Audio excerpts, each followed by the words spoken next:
Hello everybody, my name is Janvi. So today we are going to start our question number 5 of exercise 10.2 of chapter 10 circles. So let's start.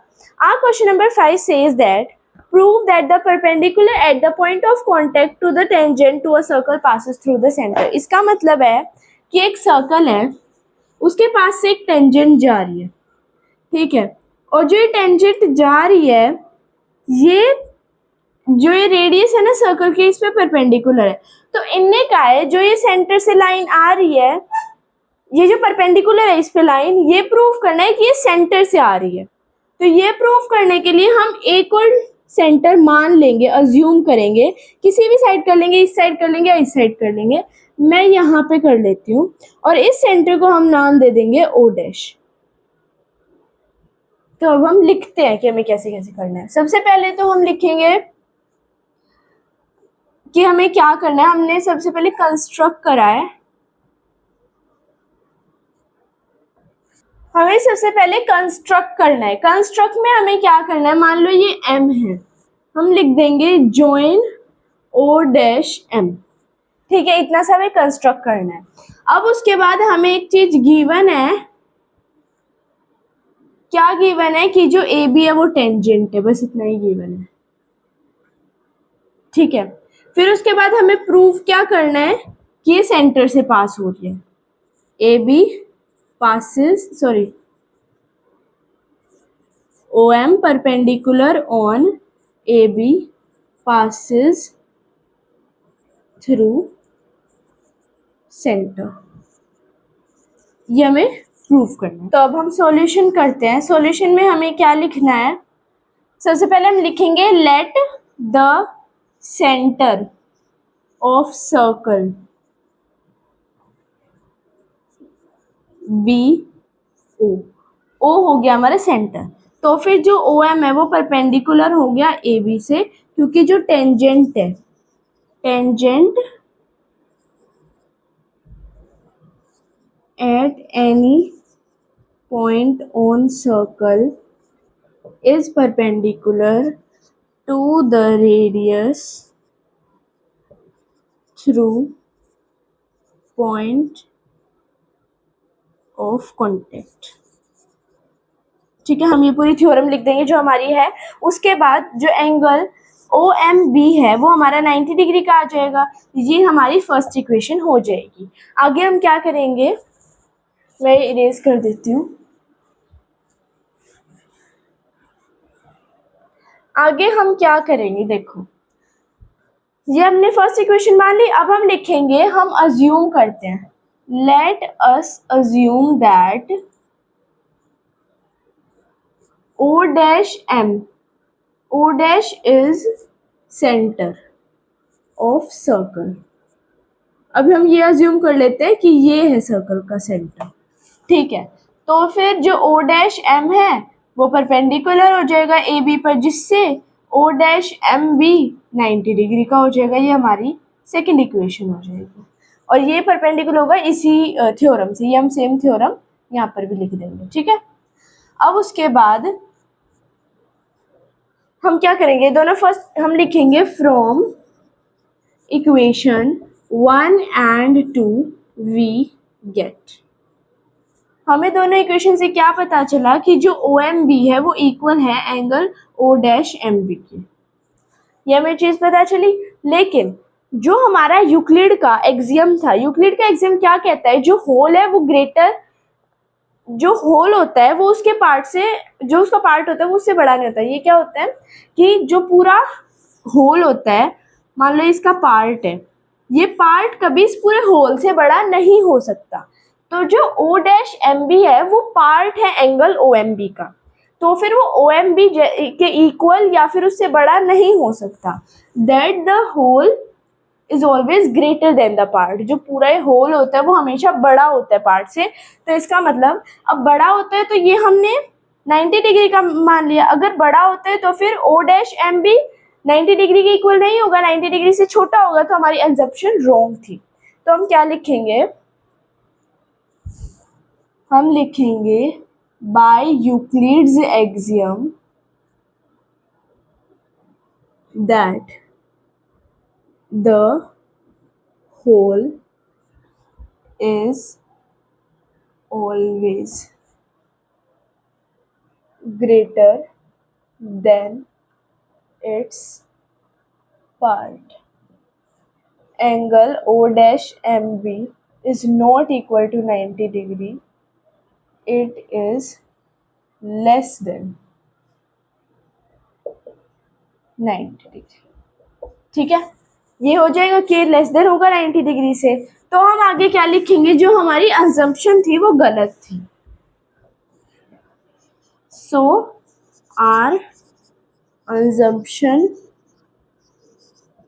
is wrong कि जो O dash है वो centre था, इस circle का centre था, ये हमारी assumption wrong होगी। Hence perpendicular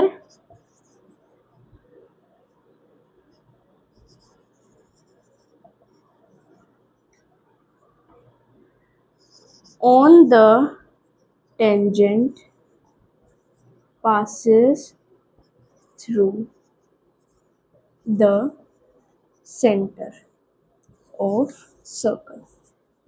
तो फिर ये प्रूव हो गया कि जो परपेंडिकुलर टेंजेंट पे गिरता है वो सेंटर से पास होता है सर्कल के। यही हमें प्रूव करना था, ये हमने कर दिया। हमने क्या किया, सबसे पहले ओ डैश को भी एक और सेंटर मान लिया, इसको हमारा सेंटर था ये, हमने इसको अज्यूम कर लिया कि ये सेंटर है। अब ये इसका पार्ट है, हमें पता है कि इसका पार्ट है, तो फिर यूक्लिड का एक्सियम क्या कहता है, होल जो होता है हमेशा बड़ा होता है उसके पार्ट से। तो फिर अगर ये पूरा होल हमारा 90 डिग्री का हो गया तो जो उसका पार्ट है वो उससे छोटा होगा, तो वो 90 डिग्री का नहीं होगा एंगल हमारा, तो हमारी assumption रॉन्ग होगी। तो उस पर परपेंडिकुलर होगा जो वो सेंटर से पास हो रहा है O, तो फिर जो परपेंडिकुलर है टेंजेंट पर वो सेंटर से पास होगा। हमें यही प्रूव करना था, हमने कर दिया। ठीक है, अब 6th क्वेश्चन पे चलते हैं।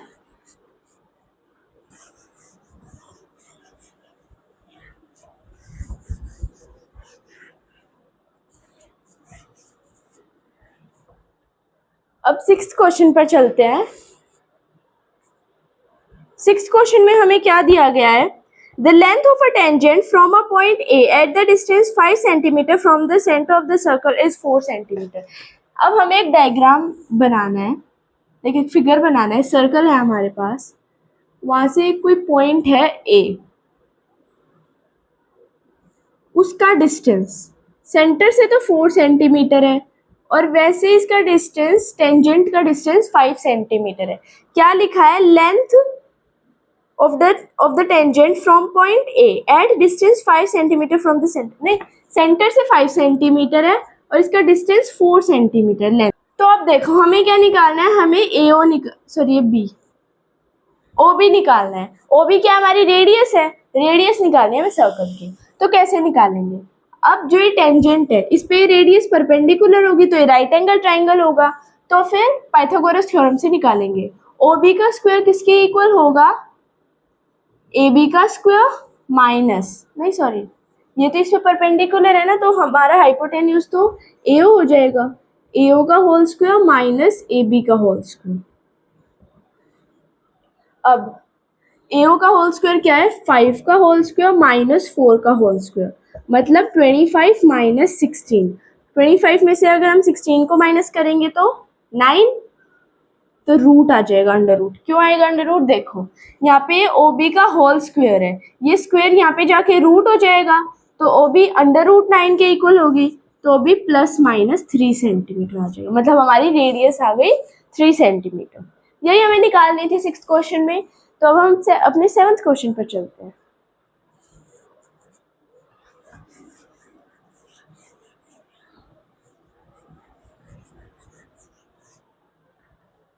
सेवंथ क्वेश्चन में देखो हमें क्या दे रखा है,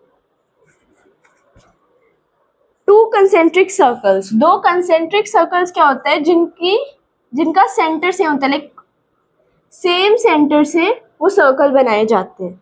जैसे ये बाहर वाला सर्कल है, इसका भी यही सेंटर है और इस सर्कल का भी यही सेंटर है। अब हमारे पास दो कंसेंट्रिक सर्कल्स हैं, मैं अच्छे से बना देती हूँ। उसमें से एक की रेडियस तो है 5 सेंटीमीटर, दूसरे की रेडियस है 3 सेंटीमीटर। मतलब जो बड़े वाला उसकी रेडियस है 5 सेंटीमीटर और छोटे वाले की रेडियस है 3 सेंटीमीटर। 3 सेंटीमीटर, ये सेंटर O मान लिया। अब क्या है, लेंथ बतानी है हमें कोड की जो लार्जर सर्कल की है। अब अगर लार्जर सर्कल से कोई कोड पास होगी, ये हमारी कोड होगी, कोड का नाम हो गया AB, इस पे सेंटर आ रहा है, सेंटर से एक परपेंडिकुलर गिर रहा है जो है M। अब देखो नॉर्मल सी बात है, अगर इसके लिए ये रेडियस है तो इस छोटे वाले सर्कल के लिए टेंजेंट का काम कर रही है। टेंजेंट है तो इस सेंटर से जो रेडियस होगी, लाइन पास होगी, वो इस पे परपेंडिकुलर होगी, इसलिए परपेंडिकुलर आई क्योंकि छोटे वाले सर्कल के लिए टेंजेंट का काम कर रही थी, इसलिए जो OM है वो परपेंडिकुलर होगा AB पर, होगा परपेंडिकुलर। अब उसके बाद हम इसको प्रूफ करेंगे, कैसे करेंगे, ये जो हमारी रेडियस है, ये छोटे वाले सर्कल की रेडियस है, मतलब ये 3 आ गई, और अगर हम इनको ज्वाइन कर देंगे तो ये पूरा ज्वाइन होने के बाद ये 5 हो जाएगा क्योंकि बड़े वाले सर्कल की रेडियस है। इसको मैं हटा देती हूँ जो हमने ये लिखी थी, क्योंकि वरना पजल नहीं होंगे। हाँ, तो ये छोटे वाले सर्कल की रेडियस 3 थी, इसकी 5 थी, ठीक है। हमें निकालनी है AB की लेंथ। अब निकालते हैं, देखो सबसे पहले तो OM is perpendicular on AB because tangent at any point on the circle is perpendicular to the radius through the point of contact, ठीक है। इस थ्योरम से हो गया, तो फिर जो हमारा एंगल OMA है वो 90 डिग्री का हो जाएगा। अब लेते हैं हम इन ट्राइंगल AOM, इस ट्राइंगल में ये हमारी क्या होगी, right angle triangle. Right angle triangle में हमें दे रखा है ये हाइपोटेन्यूज, ये परपेंडिकुलर, बेस निकालना है हमें, हम इसको परपेंडिकुलर मान लेंगे। तो बेस निकालना है, AM का स्क्वायर किसके इक्वल आ जाएगा, AO का होल स्क्वायर माइनस OM का होल स्क्वायर। AO का होल स्क्वायर मतलब 5 का होल स्क्वायर माइनस 3 का होल स्क्वायर, मतलब 25 माइनस 9 जो कि 16, अंडर रूट 16 हो जाएगा बिकॉज ये AM का होल स्क्वायर था और ये स्क्वायर यहाँ पे जाके अंडर रूट हो गया, तो AM अंडर रूट 16 के इक्वल हो गया, तो AM किसके इक्वल आ गया, प्लस माइनस 4 सेंटीमीटर के इक्वल। तो इतनी हमारी लेंथ आ गई 4 सेंटीमीटर, ठीक है। ये 4 आ गई तो हमारी एक थ्योरम थी कि जो परपेंडिकुलर सेंटर से गिरता है कोड पर, बड़े सर्कल के लिए तो ये कोड है, तो जो कोड पर ये गिरेगा, सेंटर से जो लाइन कोड पर गिरती है वो परपेंडिकुलर बाइसेक्टर होती है, मतलब बाइसेक्ट भी करती है, जिसकी वजह से AM इक्वल आ जाएगा BM की। तो हम लिखेंगे AM is equals to BM because perpendicular from the center bisects the chord। ये तो हमारा 9th क्लास में भी आया था कॉन्सेप्ट कि जो सेंटर से परपेंडिकुलर गिरता है सेंटर से, वो कोड को बाइसेक्ट करता है। तो AM BM के इक्वल आ गया। अब हमारा जो AB है ये किसके इक्वल होगा, AM प्लस BM। हम AM और BM में से किसी को भी ट्वाइस लिख सकते हैं, उसका BM की जगह हम AM लिख सकते हैं, तो ये ट्वाइस ऑफ AM हो गया। AM हमारा कितना आया था, प्लस माइनस का 4, तो 2 इंटू 4, 4 टू जा 8 सेंटीमीटर आ गई हमारी लेंथ AB की। AB हमारी कोड थी और हमें बड़े सर्कल की कोड की ही लेंथ निकालनी थी, तो ये आ गई हमारी कोड की लेंथ, ठीक है। यही हमें करना था इस क्वेश्चन में। यहाँ पर हमारा 7th क्वेश्चन कंप्लीट होता है। अब 8th क्वेश्चन पर चलते हैं।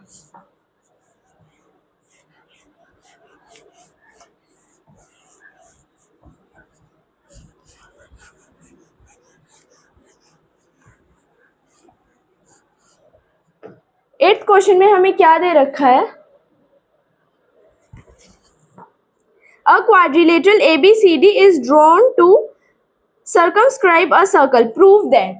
अब एक हमारे पास फिगर है, ये सर्कल है, यहाँ से लाइन जा रही है, ये ऐसे जा रही है, ये ऐसे जा रही है, ये ऐसे जा रही है, ऐसे है लाइन्स। ठीक है, अब देखो क्या करेंगे हम, इसको ना मैं थोड़ा टिल्ट कर देती हूँ। हाँ, और इसका नाम है ABCD। ये पॉइंट्स हैं PQRS। ठीक है, हमें क्या प्रूव करना है कि जो AB प्लस CD है वो इक्वल है AD प्लस BC के। ये हमें प्रूव करना है, मतलब जो AB है प्लस CD ये इसके और इसके सम के इक्वल है। तो देखो कैसे करेंगे।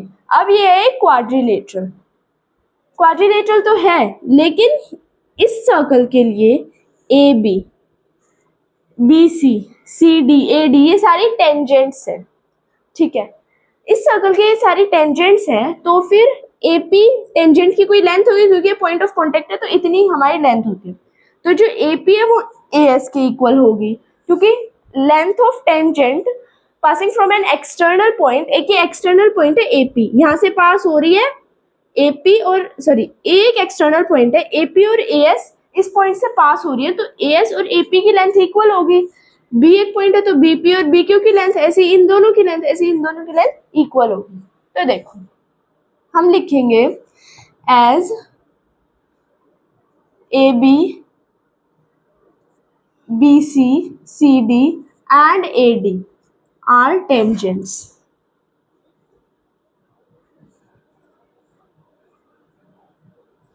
and ABCD is a quadrilateral। ये हमें गिवन है, देयरफॉर मैंने यहाँ पे क्वाड्रिलेटरल की शॉर्ट फॉर्म लिखी है। जो हमारा AP है वो इक्वल हो जाएगा AS के, BP इक्वल हो जाएगा BQ के, और हमारा देखो हमें ना एक ना लेंथ की साइड सेम जगह रख लेनी है, फिर उसके बाद CR इक्वल हो जाएगा CQ के और DR इक्वल हो जाएगा DS के। ठीक है, क्यों इक्वल होगा? Length of tangents, length of two tangents from an external point are always equal। ठीक है, ये होगी हमारी थ्योरम, सेकंड थ्योरम है बुक में, वो देख लेना। तो अब ऐड करेंगे, ये हमारी इक्वेशंस होगी, ये हमारी फर्स्ट इक्वेशन होगी, सेकंड होगी, ये थर्ड होगी इक्वेशन, और ये हमारी फोर्थ इक्वेशन होगी।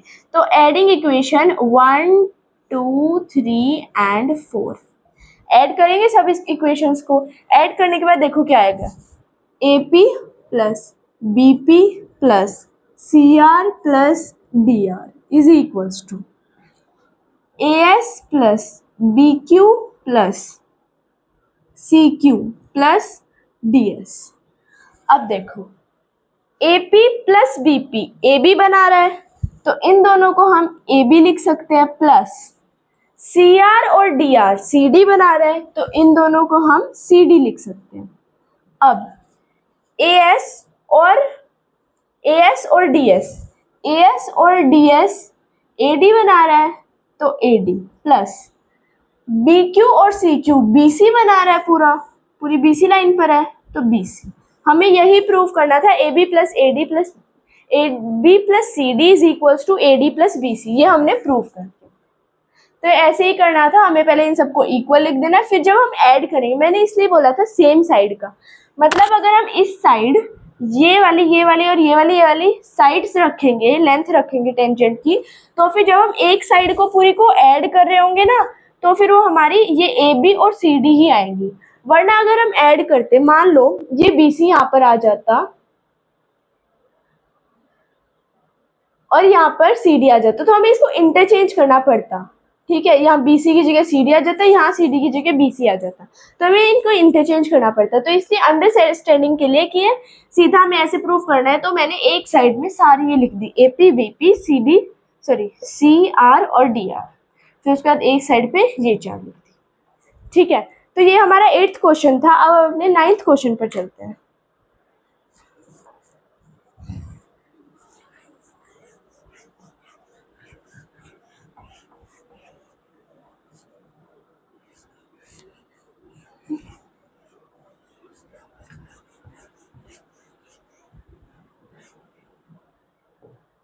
नाइन्थ क्वेश्चन में हमें क्या दे रखा है, फिगर दे रखी है एक, ये सर्कल है, इसकी ये 2 टेंजेंट्स जा रही हैं, और ये जो 2 टेंजेंट्स हैं ये आपस में पैरेलल है। ये है XY, ये है X डैश Y डैश। अब इसके बाद एक और टेंजेंट जा रही है यहाँ से, और ये है AB, इसका पॉइंट ऑफ कांटेक्ट है C, ये सेंटर है O, ये इससे ये ऐसे जॉइन है,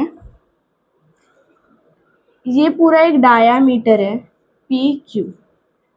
ठीक है, अब हमें क्या प्रूव करना है, इसमें जो AOB है, इस वाले जो एंगल AOB है उसको 90 डिग्री के इक्वल हमें प्रूव करना है। ठीक है, इस वाले एंगल को 90 डिग्री के इक्वल प्रूव करना है। तो देखो, सबसे पहले हम कंस्ट्रक्ट करेंगे जिसमें हम OC को ज्वाइन कर देंगे। कंस्ट्रक्शन में हम OC को ज्वाइन करेंगे। Okay, construct join OC। Join होने के बाद अब हम 2 ट्राइंगल्स लेंगे, in triangle AOC and triangle AOC, और दूसरे ट्राइंगल AOP, ये वाली ट्राइंगल और ये वाली ट्राइंगल। अब इसमें AO इक्वल्स टू AO हमारा कॉमन आ जाएगा। ठीक है, OC is equals to OP, radius है सर्कल की, रेडियस ऑफ सर्कल, और जो हमारी AP है और AC है वो इक्वल हो जाएंगी। AC is equals to AP। Length है टेंजेंट की, जो एक एक्सटर्नल पॉइंट, ये एक्सटर्नल पॉइंट है हमारा Y से 2 टेंजेंट जा रही हैं YP, और ये मान लो A है पॉइंट, एक्सटर्नल A पॉइंट है, AP और AC 2 टेंजेंट जा रही हैं एक्सटर्नल पॉइंट से। तो length of tangents from 2 tangents from an external point are always equal। ठीक है, हमेशा इक्वल होते हैं। अब देखो, ये सारी आ गई हमारी, तो फिर SSS साइड कॉन्ग्रुएंसी से ट्राइंगल AOC कॉन्ग्रुएंट होगी ट्राइंगल AOP के, जिसकी वजह से जो हमारा एंगल है, मान लो मैं इसको ले लेती हूँ एंगल 1, ये हो गया एंगल 2, ये हो गया एंगल 3, ये हो गया एंगल 4, पूरा मैं एंगल्स ले रही हूँ। तो जो हमारा एंगल 1 है वो इक्वल आ जाएगा एंगल 2 के CPCT से, आ जाएगा इक्वल। ये हमारी फर्स्ट इक्वेशन हो जाएगी। सिमिलरली ऐसे ही जो हमारी ट्राइंगल BOC है, BOC कॉन्ग्रुएंट आ जाएगी ट्राइंगल BOQ के। हमने AOC AOP के करी थी, तो BOC BOQ के हो जाएगी कॉन्ग्रुएंट, जिसकी वजह से CPCT से जो एंगल 3 है वो इक्वल आ जाएगा एंगल 4 के। ये हमारी सेकंड इक्वेशन हो जाएगी। इन दोनों इक्वेशंस, ये दोनों हमारी इक्वेशंस हैं। अब एक और चीज है, ये दोनों हमारी पैरेलल दे रखी है। अब हमें पैरेलल दे रखी है तो इसका कुछ तो काम होगा, तो फिर as XY is parallel to X dash Y dash and AB is a transversal। Transversal, ठीक है, AB एक ट्रांसवर्सल हो गई। तो फिर जो एंगल PAC है plus angle QBC is equals to 180 degree को इंटीरियर एंगल से, को इंटीरियर एंगल से इस पूरे एंगल का और इस पूरे एंगल का सम 180 डिग्री होगा, क्योंकि ये दोनों पैरेलल है, ट्रांसवर्सल जा रही है। होगा। अब PAC किसके इक्वल है? एंगल 1 प्लस एंगल 2 और QBC angle 3 plus angle 4 is equal to 180 degree.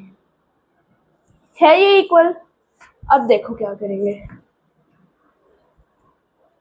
अब हमारा एंगल 1 एंगल 2 के इक्वल था, तो इसमें कोई भी ट्वाइस लिख सकते हैं। मैं ट्वाइस ऑफ एंगल 2 लिख देती हूँ और इसमें ट्वाइस ऑफ एंगल 3। मैंने 2 यहाँ पे कॉमन निकाल लिया 180 डिग्री। ये 2 यहाँ पे मल्टीप्लाई हो रहा है, यहाँ जाके डिवाइड हो जाएगा। तो एंगल 2 प्लस एंगल 3 180 डिग्री। 1 लिख लेती हूँ मैं, क्योंकि हमें ट्राइंगल लेनी है ये अंदर वाली EOB ट्राइंगल। तो इसमें एंगल 1 और एंगल 3 आ रहा है अंदर की साइड, तो ये 90 डिग्री के आ गए।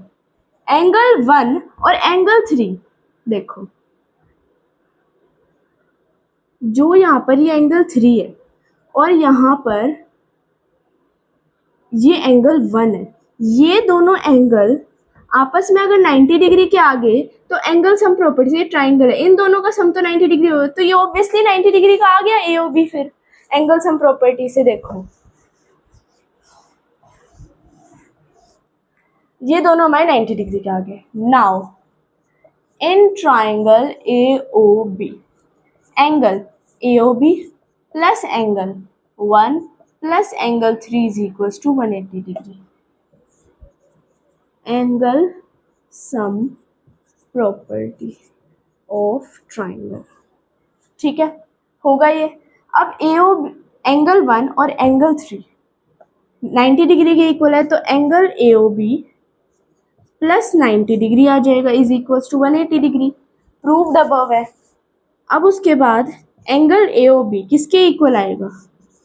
180 डिग्री माइनस 90 डिग्री के इक्वल। एंगल AOB किसके इक्वल आएगा? 90 डिग्री के इक्वल।